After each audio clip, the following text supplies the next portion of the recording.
Nananatili ang petsa ng BARM parliamentary election sa October 13, 2025 ayon kay COMELEC Chairman Attorney George Erwin Garcia. Pero nilinaw ni Chairman Garcia na suspendido pa rin ang ginagawang paghahanda ng COMELEC kaugnay sa halalan kasunod ng issuance ng TRO ng Supreme Court laban sa implementasyon ng Bangsamoro Autonomy Act 77.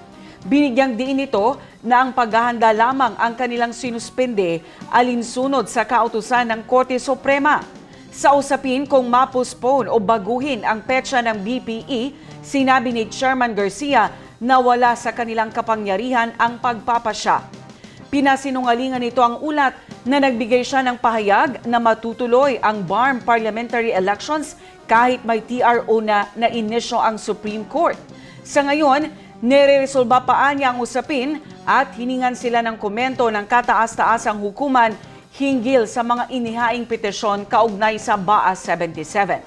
Ayon kay Chairman Garcia, wala pa anyang final resolution ang Supreme Court hinggil sa nasabing batas. Pinayuhan din ito ang mga political parties at kandidato na magpatuloy lamang sa kanilang pangangampanya. Pakinggan ang buod ng pahayag ni COMELEC Chairman Attorney George Erwin Garcia. Ngayong araw na to, wala pa po akong isang interview sa kahit na anong istasyon ng radyo, telebisyon o radyaryo. Una po, ang October 13 election ay naandyan pa rin. Ibig sabihin, wala pong nagbabago dyan sa schedule na yan. Yan ay hindi namin kayang baguhin. Yan ay ang nagpe-prescribe ng postponement ay hindi ang COMELEC.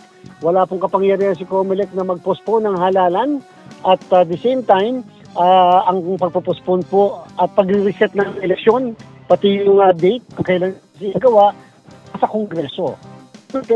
Mag-postpone o mag-suspend ang aming pong paghahanda sapagkat siyempre, lalo pat napaka-uncertain o hindi po maging maliwanag sa kasalukuyan kung ano ang batas na amin pong susundin. Ibig sabihin, yung bang BAA 77 o yung tinatawag na BAA 58. Ang BAA 58 ay namatay na dahil nga sa pagpapasa ng BAA 77. Samantalang yung BAA 77 naman ay pinahinto ang pagpapatupad ng Korte Suprema sa pamamagitan ng pag-i-issue ng TRO. Yung bang pag-i-issue ng TRO ay bumubuhay sa isang patay na batas. Ang kasagutan po, hindi. Sapagkat yun po ay TRO lamang. Ang sadyang makakapagpabuhay ng isang namatay ng batas ay kung mababaliwala at madideklara na illegal, unconstitutional, walang kwenta, yung batas na nagre-repeal nito o humahalin dito.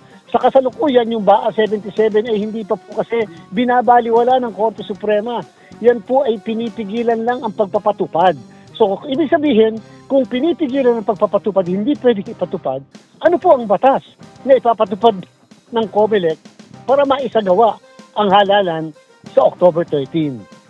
Wala po. At in fact, sinasabi natin, lahat ng prohibisyon dyan po sa Bangsamoro ay naandyan pa rin. Tulad ng mga gun ban, tulad ng prohibisyon sa paglilipat ng mga empleyado sa pamahalaan, national man at lokal ng walang pahintulot ang komisyon sa halalan. Yung mga checkpoint po natin ay naandyan pa rin at hindi po matatanggal. Ang amin lang po inihinto ay ang aming paghahanda sapagkat natatandaan ng lahat, ang paghahanda po kasi ng COMELEC ay nakabase doon sa 73 na distrito. Samantala po ngayon, 73 miyembro ng parlamento. Samantala ngayon, kinilala ng Korte Suprema na dapat po'y 80 dahil nga kinilala ng Korte Suprema ang BAA 77 na nagsasabing dapat 80 ang miyembro ng parlamento. Siguro po mas maganda na ipagpatuloy po nila. Tatandaan po ng lahat ang pinaka-exact words ng COMELEC, suspend lang po ang aming mga ginagawa na paghahanda. Hindi po namin sinabing wala nang kampanyahan, wala na yung election period, wala na ang campaign period, wala na mga posters, wala po kaming sinabing ganun. Hindi po patungkol sa kanila ang aming pronouncement, patungkol po sa aming sarili ang aming pronouncement. At patandaan ng lahat, ang Korte Suprema ay pwede pang mention kahit na without preempting yung action ng Korte Suprema, pwede pa po silang mag-clarify, mag-issue ng order o ano paman. Yun ang kadahilanan kung bakit ang COMELEC ay hindi pa rin po nagdideklara na walang halalan sa darating na October 13. Meron pa pong halalan pa rin sa October 13, nililiwanag natin, hanggat hindi po nagkakaroon ng maliwanag na pronouncement ang ating Korte Suprema. Again, wala pong kapangyarihan si COMELEC na ipagpaliban ang isang halalan at ito'y ilipat sa iba. Maliban na lang kung meron pong mga pumapasok na mga bagay, mga order o kaya panuntunan na ito'y magpapaliban. Sa kasalukuyan, yung inisyu po na TRO ng Korte Suprema, sa puntong ito ay hindi pa po sapat upang sabihin ni COMELEC na walang halalan sa October 13. Mukha pong yun ay pasensya na hindi po makatotohanan sapagkat nung Miyerkules lamang pagkatapos matanggap ng COMELEC ang restraining order, kami po ay nag-conduct ng press conference sa harapan ng mga miyembro ng media at kami po ay nag-issue ng mismong resolusyon na sinasabi natin na ang COMELEC ay nagsususpinde ng lahat ng kanyang paghahanda.